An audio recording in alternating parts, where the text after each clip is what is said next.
Alright, so now we have accommodations and strategies for acceptance, and this is mostly designed for in the classroom. So for instance, there is group learning, so this is for social interactions and behavior modeling. So they found that the more group work that's done, I'm not going to look at the camera, I'm trying. The more group work that's done, that way it benefits both parties involved. It benefits the student with ID, it also benefits the other students. So definitely in an inclusion setting for becoming more familiar, understanding, and accepting of students with special needs. Some other thing you can do is called chaining. Chaining is where you break a task into smaller sequential tasks. So instead of take notes, it's take your notebook out, open it up. You're just breaking up into there's more of a sequence to it. Similar to that, a little different, is kind of a babysitting, which is skills activities are broken down. So it's more based on the skills. So we're not looking for identifying theme as we are. Can you follow? Can you read these sentences completely before breaking off? So it's more identify the color red, and then red crayon and everything that's red, and then that way we can go from there. So it's like a baby step towards using skills. Then you can later say get the red crayon, because now you know, or the red pen.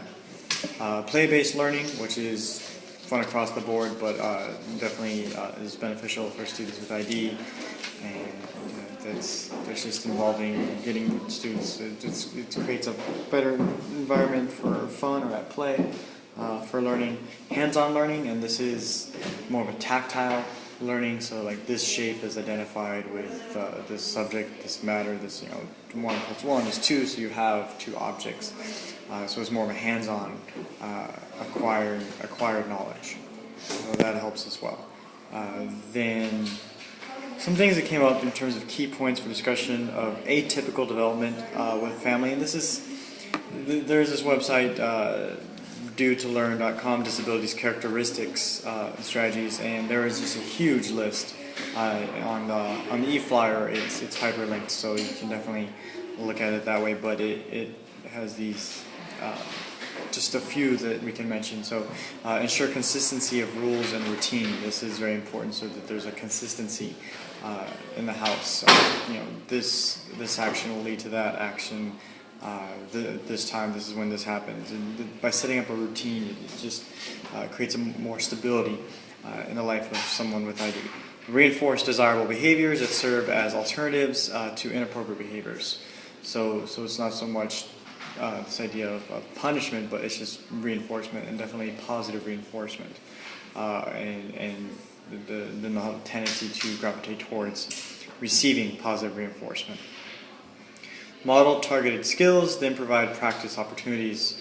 So again, and this is funny because there's so much of this is like a teaching strategy where you model the activities that you want accomplished, whether it just be operating with the keys for this door, or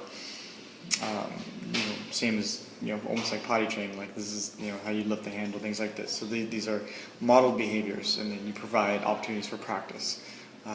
Practice makes perfect. And then use visual schedules with pictures, icons to demonstrate each step. So this would be, you use stickers or materials around the house, ways to identify different objects, different things, even in different rooms like bathroom, bedroom, shower. Labels help, pictures that help reinforce what it is you want accomplished with that particular space or with that tool. And also just schedules for the day, like this is this day, this is that day, and what's to be accomplished. Then you have systematically fade prompts to promote independence. So this we saw in actually one of the other videos from the group that did ID, where the adult living on his own, and this was through prompts that were given. You have the bell ring to let him know to check for his keys, things like that, and then you had luckily it helped that you had the monitoring, that somebody monitors the individual, and there's that constant monitor, even if it is from afar. I know the video helped a lot, where it was, you know, the mom watching, getting updates online, and definitely technology helps with that. I think the use of smartphones, the use of apps can help and make this adjustment a lot easier in terms of getting notifications and using GPS. All these kinds of things just help a lot.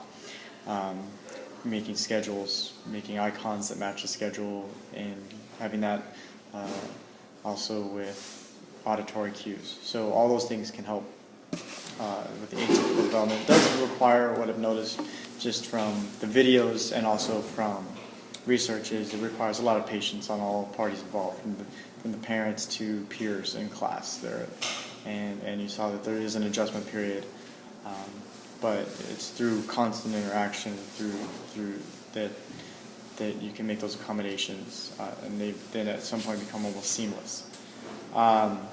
So also we have so same before was like label areas of the room with words and pictures.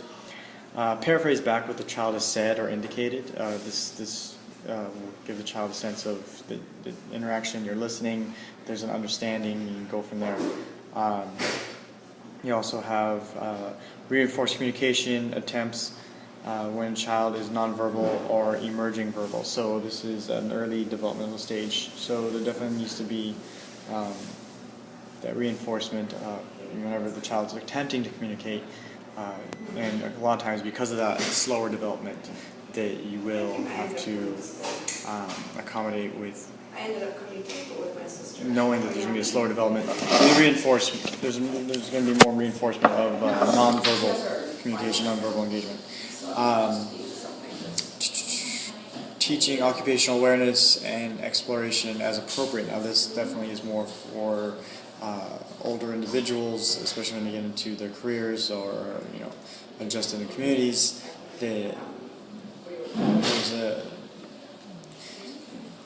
just making sure that there's awareness of areas to be, spaces to be, and schedules to follow, activities, where to go, how to use different tools on the job and in the street and throughout any interactions that the individual might come across. Some community resources we found in LA County is the bds.ca.gov, the Health Development ARC. There's also the South Central Los Angeles ARC, which is special for that community.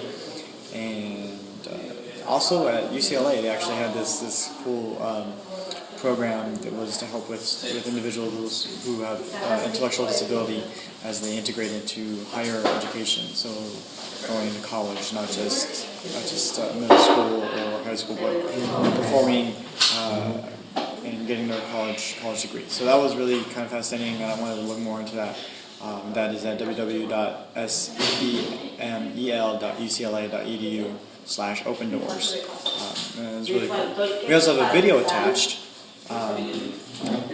that we will attach with this, and it talks about more the individual working in an occupation as an adult with intellectual disability. So that was really fascinating. There was a book also called "There's a Boy in Here," and the synopsis is pretty much tells two stories: that of a mother of a child with autism and that of the child. And it details her son's difficult behaviors, tantrums, all that kind of stuff. And it was under the ID heading, so it seemed like an interesting book. Any sort of text that deals with that relationship is helpful. So, thank you. And that is our presentation, and the video will be uploaded with this presentation. Okay, just a little thank you for listening, and thank you for your time. That was our presentation. Have a good night.